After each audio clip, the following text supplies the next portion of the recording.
Nagsimula po ang kanilang pagkakaibigan during the early years of his career. Nung na-injure siya, kailangan niya ng security. Tinutulungan siya, makaupo. Nakasaklay po kasi si Michael Jordan noon. Magaling na siya dyan. Nakasaklay po si Michael Jordan noon. So si Gus, yung parang nagiging assistant niya. And he was with Michael Jordan nung time na ang tatay ni Michael Jordan ay napatay. Alam po naman natin yon, I think. For those who do not know, Michael Jordan's dad was murdered. Nung panahon na yon, ang katabi niya, ang kasama niya, dun sa lungkot na yon, ay si Gus Lett. But, wouldn't you agree, hindi natin siya kilala. Kahit gaano kasikat si Michael Jordan, hindi natin siya kilala. Pero, to Michael Jordan, tingin niyo po ba malaki ang impact ni Gus sa buhay niya? Yes.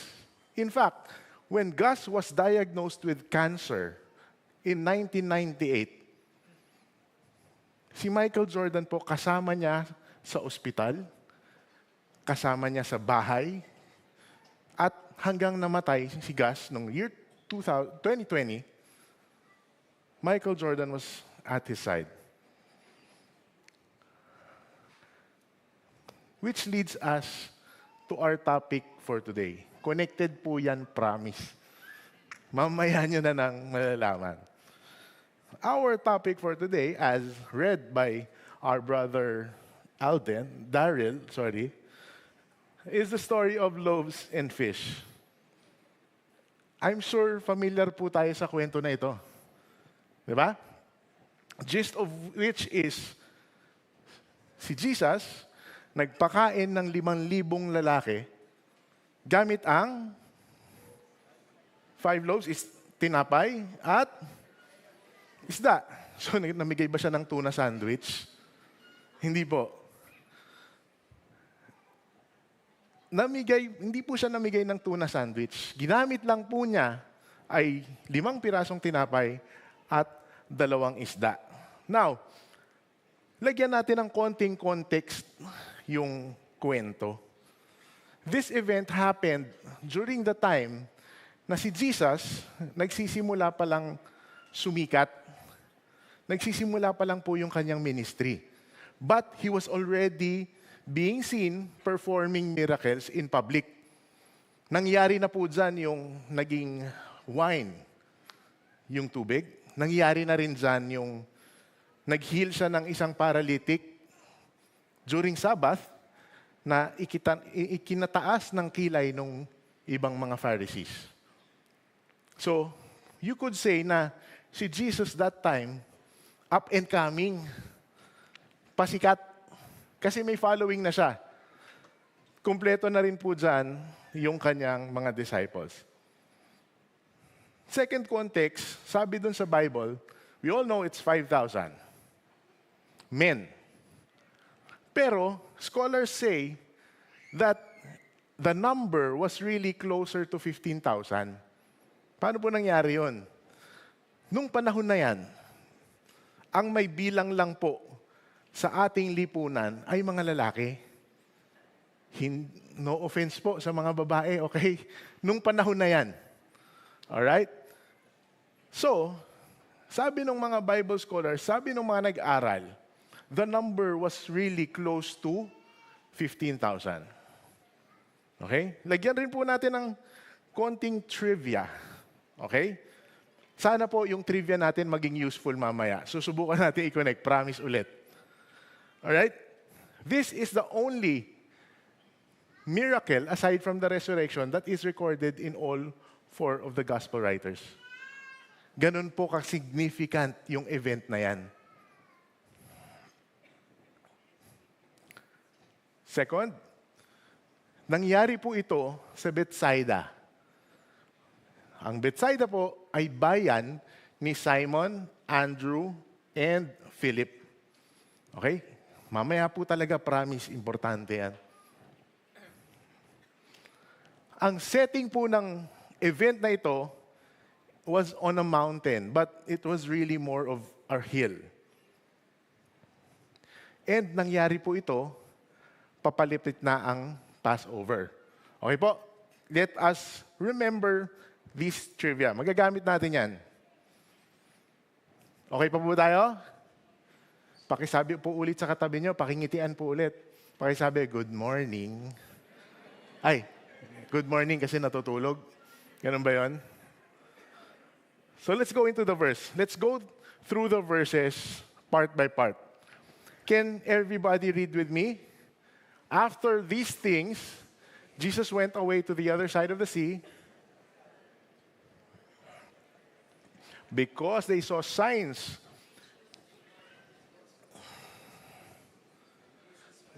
to the mountain, and he sat down with his disciples. Now, the Passover, the feast of the Jews, was near. Therefore, Jesus, lifting up his eyes and seeing that, where are we to buy bread so that these may eat? So may mga naka-highlight po na words. Unahin na natin, sorry, medyo natutuyo lang yung lalamunan ko. Unahin na natin yung mountain. The setting was, sabi ko nga kanina, it was in the Bible na mountain, but really, looking at the topography or yung itsura ng lugar, hindi po yan parang Mount Everest type or Mount Pinatubo type. Meaning, it was parang a small hill na si Jesus, it was small enough that when Jesus sat down, doon sa tuktok, kita siya nung crowd of 15,000. Linawin po natin yon. Kasi kung mountain at nasa Mount Everest siya, pag umupo siya sa tuktok, maririnig po kaya siya sa baba. So yun, dinawin lang natin yon. Nung time na yon, wala pang speakers, wala pa tayong mga ganito, wala pa tayong ganitong mic na for some reason nairirinig yung hininga ko. But that time, being on top of the mountain means naririnig tayo ng mga nasa baba. Nakikita tayo ng mga nasa baba. At nakikita natin sila. Okay? Bakit po importante yon? This shows that kung nasaan sila, ay liblib. Wala pong tindahan. Wala po sila sa bayan. Okay po? Agree po? So wala po silang food court. Wala silang bilihan ng lumpia o kaya siomai. Okay? Second, Passover, the feast of the Jews, was near. Passover was one of the more important holidays ng mga Jews. Bakit ulit importante ito? Kasi pwedeng sabihin natin, okay, wala silang tindahan, pero 12 po ang disciple ni Jesus, utusan niya yung 6 doon, may mabibilan yun. But you have to remember, most of the Jews, nearing Passover, busy preparing na sila.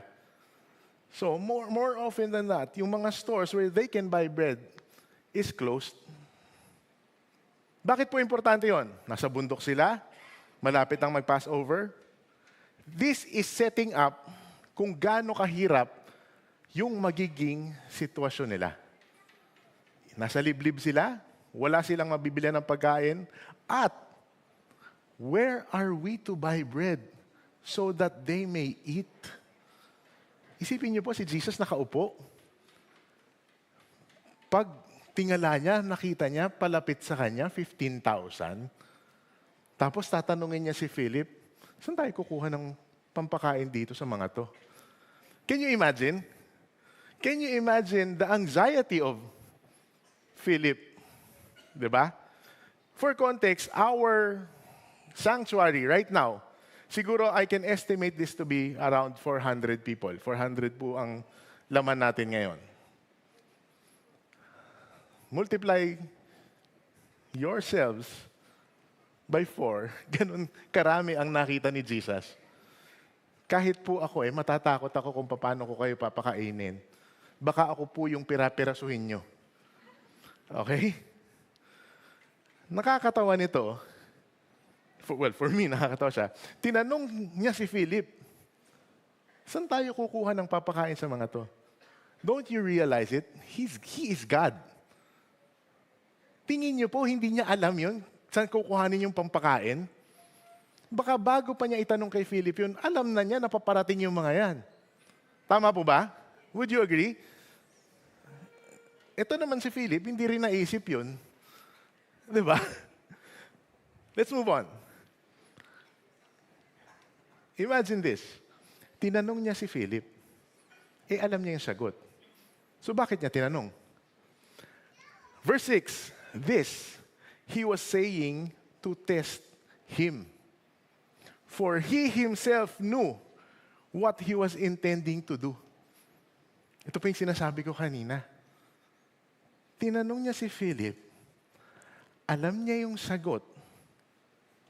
He was merely trying to test Philip's faith.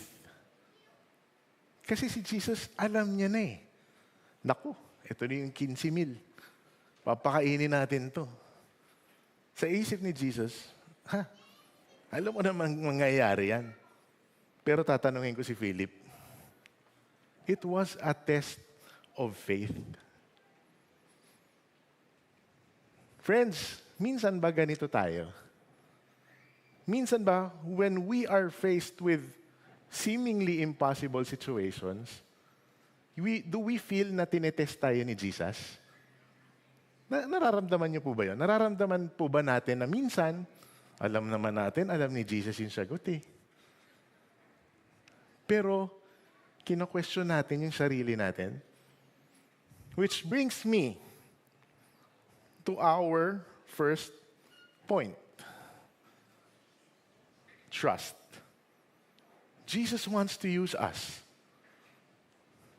So in order to offer what we have to trust our Lord. Kailangan magtiwala po tayo sa plano ng Panginoon. Agree po? Kasi po, if we do not trust in the Lord, ang mag-iisip ng paraan, sino po? Tayo. The impossible will be in our minds more impossible. Tama po ba? Sige. Pa-good morning po ulit sa katabi. Yan. Okay na po. Sige. Let's move on. Verse 7. Philip answered him, 200 denarii worth of bread is not sufficient for them, for everyone to receive a little. Ibig sabihin po, tinanong ni Jesus si Philip, saan tayo kukuha ng pampakain dyan? Lord, 200 denarii, wala nga tayong 200 denarii. Pero if we did have 200 denarii, kulang. To give you context, that time, 1 denarii they were saying is a day's wage. Sweldo ng isang araw. Halimbawa po, may pinagawa ang isang Jew sa kapwa Jew, pinag-alaga ng sheep. At the end of the day, bibigyan siya ng isang denarii. Lagay natin sa konteksto sa Pilipinas. Magkano po ang minimum wage? 695 pesos. Gawin nating 1 denarii yan. Sabi ni Philip, Lord, 200 denarii kulang pa. If they had 200 denarii, the equivalent is 139,000 pesos. Ilan po yung tao? 15,000. 139,000 divided by 15,000. Magkano po per person ang budget? 9 pesos and 25 centavos. Tumataginting na 9 na piso at 25 sentimos. Sino po ang makakakita dito sa SM ng mabibili na ikabubusog nila sa 9 pesos and 25 centavos? Yung lumpia po sa food court, masarap yun. Magkano po yun? Magkano po? 25. Kahit po kalahati, hindi na mabibili ng 9 pesos. Yung 25 nga po, minsan pag hinahangin, hindi ko na nakikita. This is again, Philip thinking in terms of human economy. Tama po ba? Nag-iisip po si Philip worldly. Nakakalimutan po niya kung sino ang kausap niya. Friends, uulitin ko po, when we are faced with difficult situation, para po ba tayong si Philip? When God calls us to serve, para po ba tayong si Philip? Pag sinabi sa atin, can you serve in church so that you may bless others? Lord, yung 24 hours ko nga, kulang pa sa akin.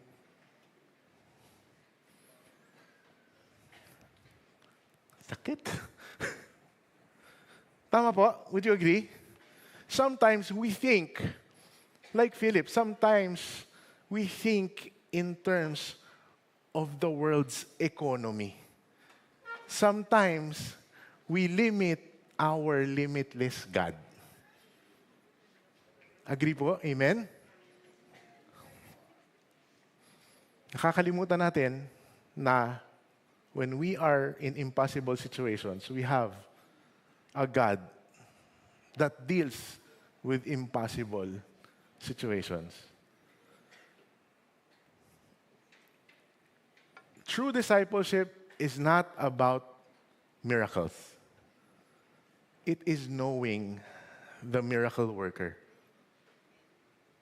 Friends, would you agree na in our lives, marami na tayong nawi-witness na miracle? Small, big, marami na tayong nawi-witness or na nakikita or natatanggap na blessing, maliit man o malaki. But do we really focus on the miracle? Do we focus on the blessing that we receive? Or do we focus dun sa nagbibigay? Okay po. Let's move. Let's read James chapter 1 verse 2 to 4. Consider it all my joy, my brethren, when you encounter various trials, knowing that the test of your faith produces endurance. And let endurance have its perfect result, so that you may be perfect and complete, lacking and nothing.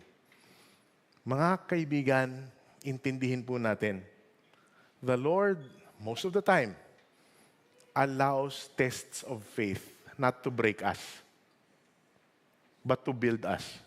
Would you agree? Sabi ko nga po kanina, si Lord naman, alam naman niya kung saan niya kukunin yung pampakain, tinanong pa si Philip. Do you think in our lives, bago pa tayo malagay sa impossible situation, sa mahirap na event, alam na ng Panginoon ang gagawin sa atin? I firmly believe that because alam po natin ang puso ng ating Panginoon. Corrie ten Boom said, let us never be afraid to trust an unknown future to a known God. Our Lord knows everything, even if we do not know our future. Therefore, He is worth our trust. Again, when we are faced with difficult circumstances, tanungin po natin ang ating mga sarili. Ano ang gustong ituro ng Panginoon sa atin? How is He building my faith? How is He building my character? Second, nahihirapan ako. Do I trust na may plano sa akin ng Panginoon? And lastly, do I trust God enough to do what He is telling me to do? Naniniwala po ba kayo that when God calls you to serve, when God calls you to bless, alam ng Panginoon na kaya nyo yan, na kaya natin to? Amen? Which brings me to point number 2. In order for God to use us, we have to give.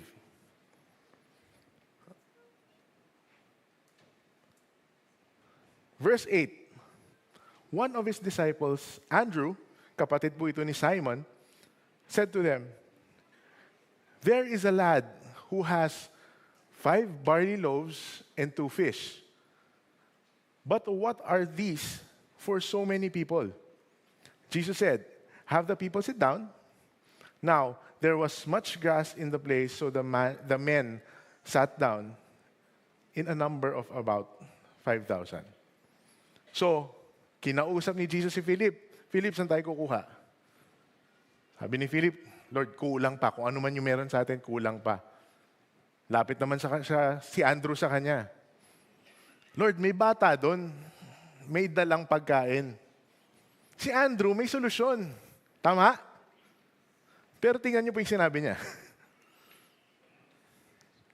"But what are these for so many people?" Lord, meron kang blessing eh. Pero kulang yan din sa sitwasyon ko. Ulitin natin, minsan po ba para tayong si Andrew rin? Nakikita natin yung maliit na blessing. Nakikita natin yung maliit na solusyon sa ating mga problema. But when we compare it to what we are facing, Lord, kulang eh. Again, we are thinking like in a worldly economy. Ano po yung sagot ni Jesus? Sinagot po ba niya yung tanong ni Andrew? Anong gagawin natin, Lord, dun sa 5 loaves and 2 fish? Anong sagot po ni Jesus? Have the people sit down. Parang sinabi po ni Jesus kay Andrew, chill. Diba? Ang sagot niya, okay, paupuin niyo lang sila. This is, for me, so comforting. Bakit po? Let us listen to Jesus when He says to us, chill. Tama po? Relax ka lang. May plano ako sa'yo. Let us not be anxious. Relax. Okay? Now, if you notice, yung bata walang pangalan. He was insignificant. Ulitin natin, nung panahon na yon, mas mababa po ang estado sa lipunan ng mga kababaihan at mga bata. He was so insignificant that the gospel writers did not even bother to ask his name. Diba? Hindi po Lad ang pangalan niya. Diba po? And if the boy was so insignificant, if he was so unimportant, lalo na po yung bit-bit niyang baon. Tama po? Sabi ko sa inyo, makokonect natin si Gaslit eh. Konti na lang. This is a depiction of what maybe transpired. Nakikita niyo po yung bata, ino-offer kay Jesus yung kanyang baon. To put again context, this is what maybe the barley loaf looked like nung panahon ni Jesus. Ano po yung tsura? Mukha siyang hindi pang bread talk. Tama po? Alam niyo yung tinapay na tinitingnan niyo pa lang, alam niyo nang sa amoy pa lang, parang lasang karton. Opo, nakatikim na ako ng karton. Hindi po siya kaaya-aya, di ba? At the same time, historically, barley loaves were food for the poor. Pagkain po siya ng mga hindi nakakaluwag-luwag ng konti sa buhay. Hindi po siya pagkain ng aircon. Okay po? And tingin nyo po, yung 5 ganyan, na hindi kaaya-aya, paano papakainin nito yung 15,000 people? paano naman po yung isda? Yan na. Baka naman po kasi yung isda tuna. Di ba? Dalawang isda. Hindi ko lang alam paano bibit-bitin ng bata yung dalawang tuna. Baka ganito. But seriously, even if ang bit-bit ng bata dalawang yellowfin tuna na galing sa Gensan, hindi po yan magpapakain ng 15,000 people. Would you agree? Lagyan natin ng konting research ulit. While the exact species of fish is not named in the Bible, it is generally believed that the fish were small, maliit, dried. Maraming sa atin, favorite to, tuyo, no? Or buro, pickled. And according to what species of fish was available during that time in the Sea of Galilee, dalawa ang possibility kung anong klaseng isda po yan. Yung una, tilapi. English po ng tilapia. Or sardine. Ibig sabihin pala, hindi sensory yung bit-bit ng bata. 555.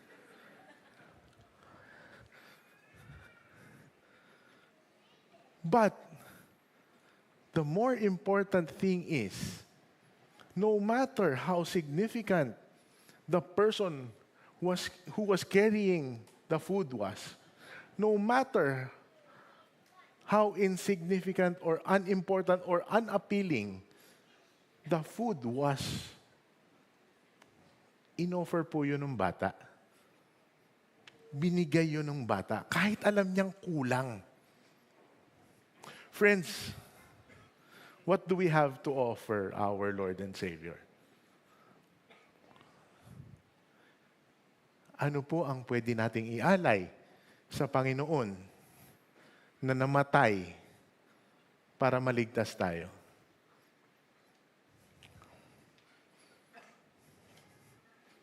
What is stopping us from giving?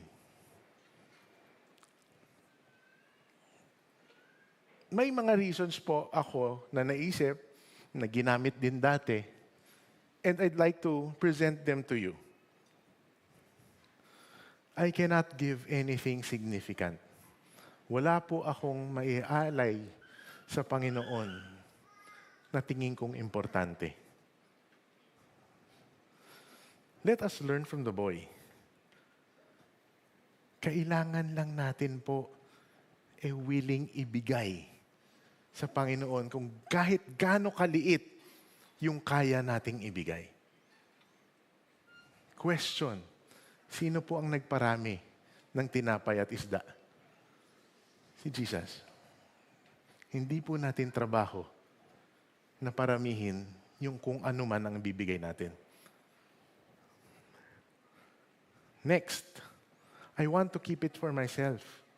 Kung ang pinag-uusapan naman po natin ay hindi monetary resources, talents, capabilities, I want to keep it for myself because baka po kagaya ko, shy type kayo.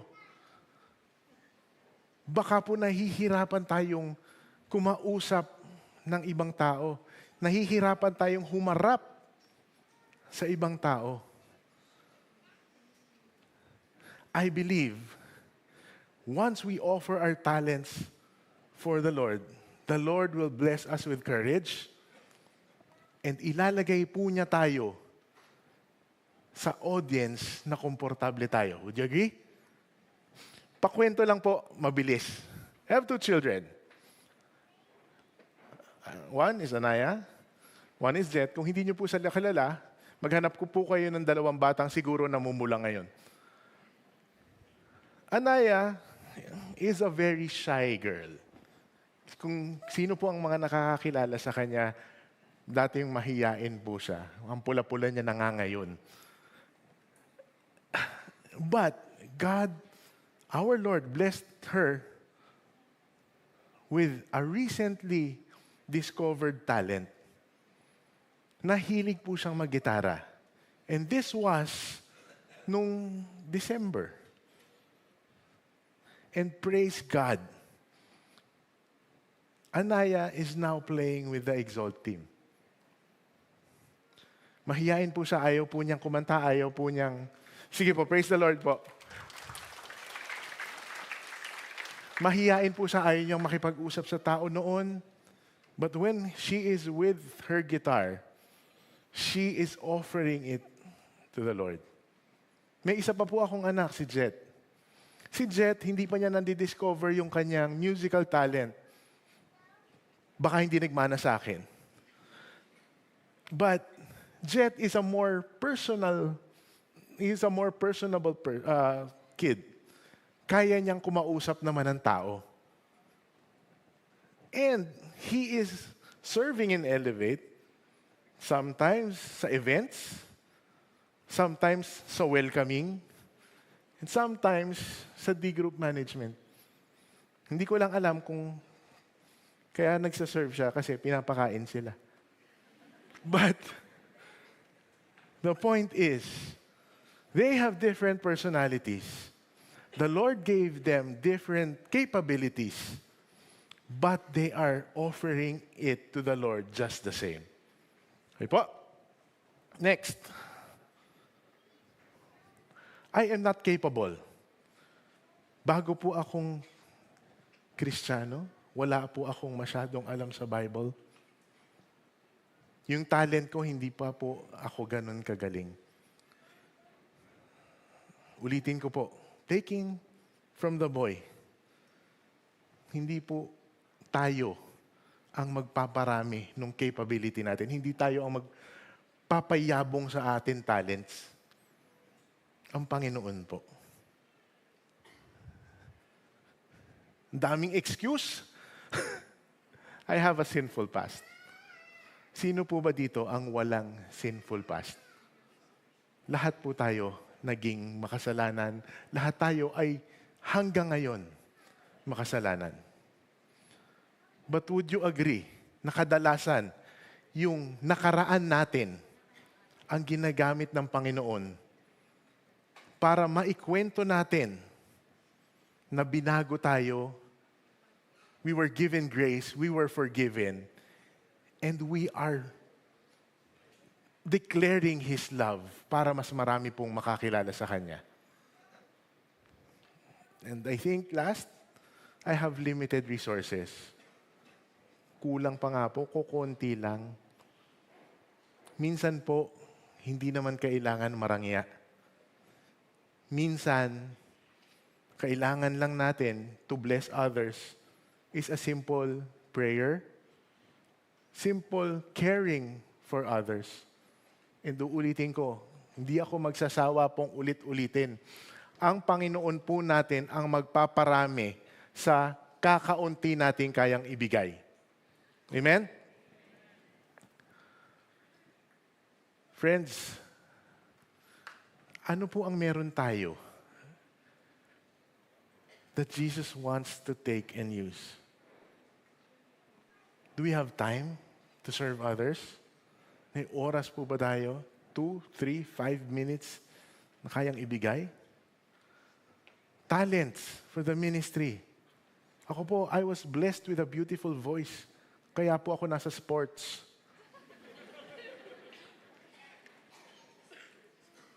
Ganyanan tayo ha. Or resources to be able to bless others. Jesus uses ordinary people and ordinary things to do extraordinary things. Do you agree? Which brings us to our third point. But before we go into our third point, I would like to call on our sister Jean to share how the Lord has worked in her life to transform others.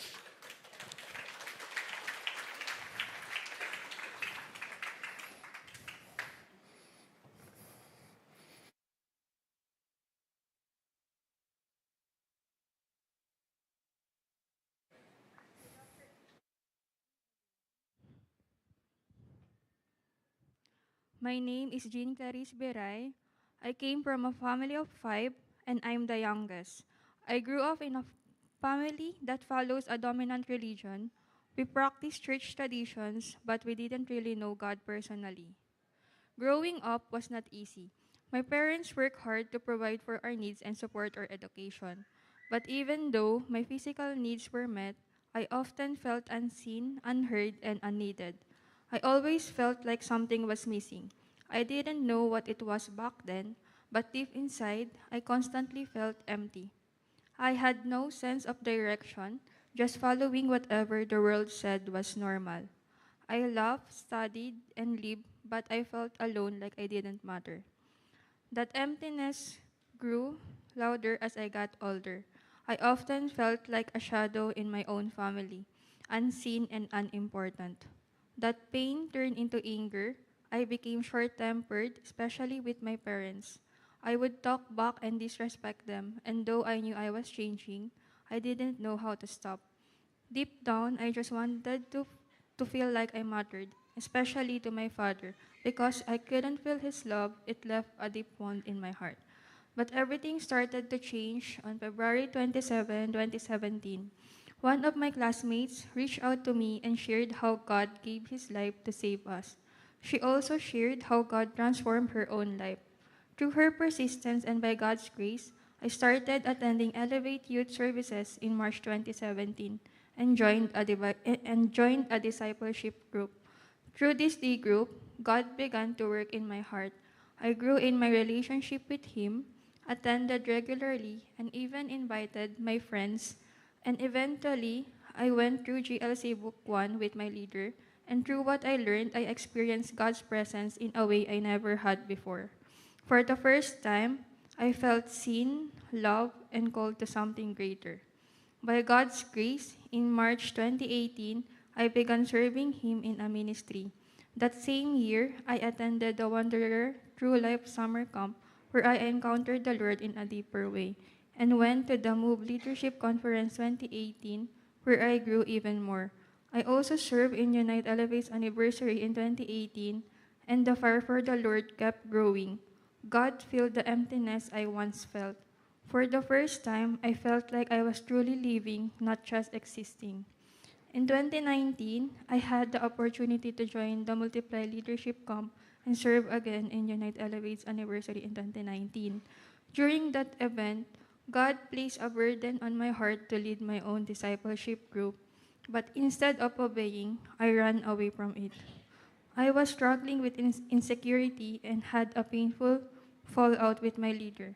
Feeling abandoned and unloved, my faith began to fade. I attended less and less until during the pandemic, because of the situation at home and my discomfort with online meetings, I stopped completely. Then came 2023, a year that shook my world. My father passed away, and our family experienced deep brokenness. I was filled with guilt and regret for the words I said and the time I lost. I felt like I had failed my father and my faith. Yet, even in that dark season, God never stopped pursuing me. My leader and the group mates continued to reach out. Slowly, I began attending again, first occasionally, then more consistently. Through that journey, I realized that God's love never gave up on me. This year, 2025, by God's grace, I have returned fully, healed, and restored. I now attend Sunday services regularly and even invited my family. Praise God, they now attend with me. My niece was dedicated here, and my brother and his wife are part of a D group. Just yesterday, my mother and I joined the Woman to Woman event, Sisters in Strength, Biblical Icons, and Modern Trailblazers, where she accepted the invitation to join her own D group. Looking back, my life reflects one of my favorite verses, Romans 8, verse 28. And we know that in all things God works for the good of those who love Him, who have been called according to His purpose. It all started with a seed, a gospel tract handed to me by a classmate. It didn't grow right away, but in God's perfect time, it bore fruit. I thank God for His patience, His grace, and His relentless love, not just for me, but for my whole family. He's not finished yet. He's still writing my story. Thank you and all glory to God. Thank you very much, Jean. Stay ka muna dito. I'm very touched dun sa story ni Jean because minsan, when we are looking for testimonies, gusto natin yung makapagbagdamdamin, may major event na nangyayari sa buhay. But, to Jean, it was a simple track. Estudyante siya, but she was bold enough, even if she knew yung capability niya to share was very young, she was bold enough to attend, to learn, and ultimately, that insignificant moment, I think, is very significant to her family. Because the whole family, no, Jean, attend CCF and got to know the Lord. That is the most important, most significant thing that can happen to her family. Church, join me as we pray for Jean. Lord, maraming pasalamat po at pinakilala mo sa amin si Jean, her story. Thank you for allowing her to share it, to inspire us that even if what we feel is insignificant compared to your love, Lord, as long as we are ready to offer it, as long as we are willing to offer it, Lord, it will make a great impact. It may not be to 15,000 people, but it will be to the most important people in our lives. In Jesus' mighty name, we pray. Amen. Thank you, Jean. Hindi ko alam, tuwing may nagte-testimony dito, parang umaalikabok yung aircon. Diba?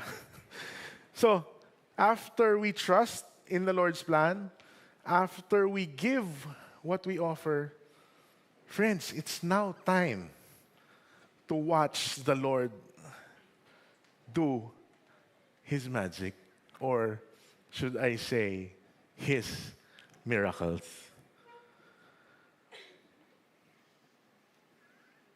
Let's continue with the verse 11. Jesus then took the loaves, gave thanks, He distributed it to those who were seated, likewise also of the fish, as much as they wanted. When they were filled, He said to His disciples, "Gather up the leftover fragments so that nothing will be lost." So they gathered them up and filled 12 baskets with fragments from the 5 barley loaves, which were left over by those who had eaten. This shows that our Lord can bless us infinitely. Don't get me wrong. The Lord is capable to bless us infinitely, but He gives us what we need. Whatever blessing na natatanggap po natin sa Panginoon, it will fill us. It will satisfy us. Imagine, isang maliit na lalaki, isang batang lalaki, tingin ko po napadaan lang yun eh. Baka nga nautusan lang bumili ng tinapay yun. Inoffer niya yung kung anong meron siya, and it was able to bless 15,000 people. Hindi po siya ang gumawa ng milagro. It was our Lord who did the miracle. It was our Lord who did the multiplying. Ginawa lang po niya, binigay kung ano yung meron siya. And it was the Lord who made that event great. So great that 2,000 years later, we still know of the story. Moving on to verse 14. Therefore, when the people saw the sign which they had performed, they said, "This is truly the prophet who is to come to the world." Of course, we all know that Jesus is more than a prophet.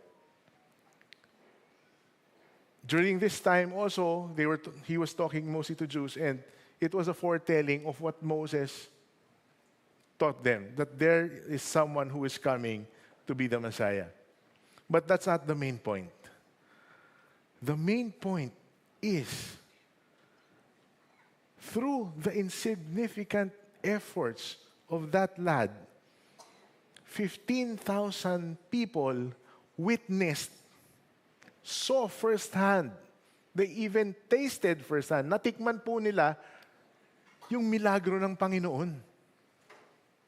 That was the purpose, to make Himself known. The purpose of that miracle was not to satisfy, hindi po para busugin ang mga tao. The purpose of that miracle was to show the people that He is God and He has the power to bless 15,000 people with essentially nothing. Imagine the impact it had dun sa 15,000. Sabi nung 15,000, siya na nga. Walang duda, siya na nga. And imagine the impact he had on the little boy. The little boy was in the front row of one of the greatest miracles done by our Lord. Tingin niyo po ba, i-deny pa niya that what he saw, who he witnessed, was the Messiah? I don't think so. Yung tinapay niya yung ginamit eh. Dwight L. Moody says, God is not looking for perfect people to use. He is looking for willing hearts.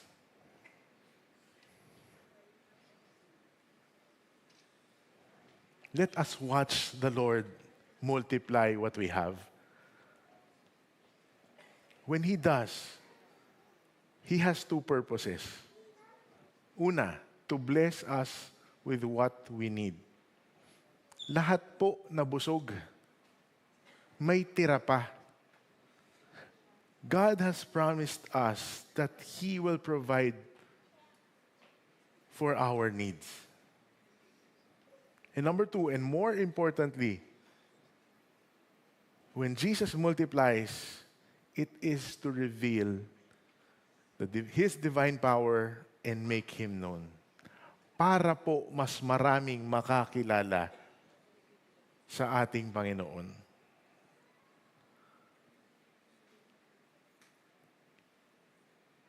What miracles await us? Friends, magtiwala po tayo sa Panginoon. Alamin po natin, let's keep it in our hearts, na pag may pinapagawa sa atin ng Panginoon, na pag nandun tayo sa mahirap na sitwasyon, wala pa tayo doon, alam na niya yung gagawin niya. Sabi nga po, di ba? Sabi ni Lord, chill. Trust Him. Let us all trust Him. Surrender what you have. May it be your time, your talents, or treasures. Bitawan na po natin yung mga tinapay natin at yung mga isda natin. Hindi po natin trabaho ang paramihin yun. Ang Panginoon po ang magpaparami ng ating mga baon. And lastly, let us expect His multiplication. Friends, the Lord will do wonders. Believe me.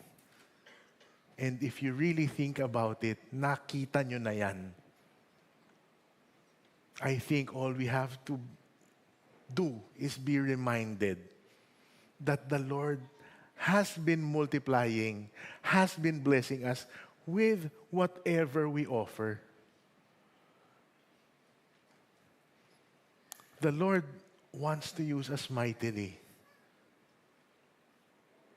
And would you wonder, ano kayang mga blessing, ano kayang mga milagro ang namimiss natin because we do not give?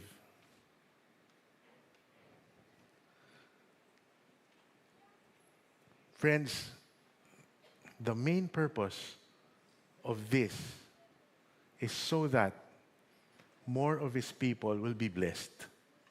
More of His people will be known. Okay po? So, without saying, nakita niyo naman po siguro kung paano na-connect natin si Gaslet. Sabi ko sa inyo, may i-connect natin. Let us not miss any more miracles from the Lord. Agree? Sige po, let us pray.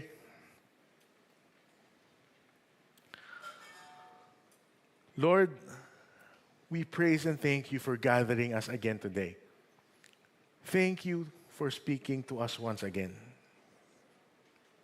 Thank you that through the story of your miracle, we are once again reminded of your power. We are once again reminded that it is you who will multiply whatever it is that we have to offer. Thank you for making us understand that our talents, our abilities, and even our resources, they come from you. And you would want us to use them to make you known and bless others. Kahit gaano po kaliit, Lord, I humbly ask you to use me, to use my talents, to use my resources, so that more people will know how good, how powerful, how loving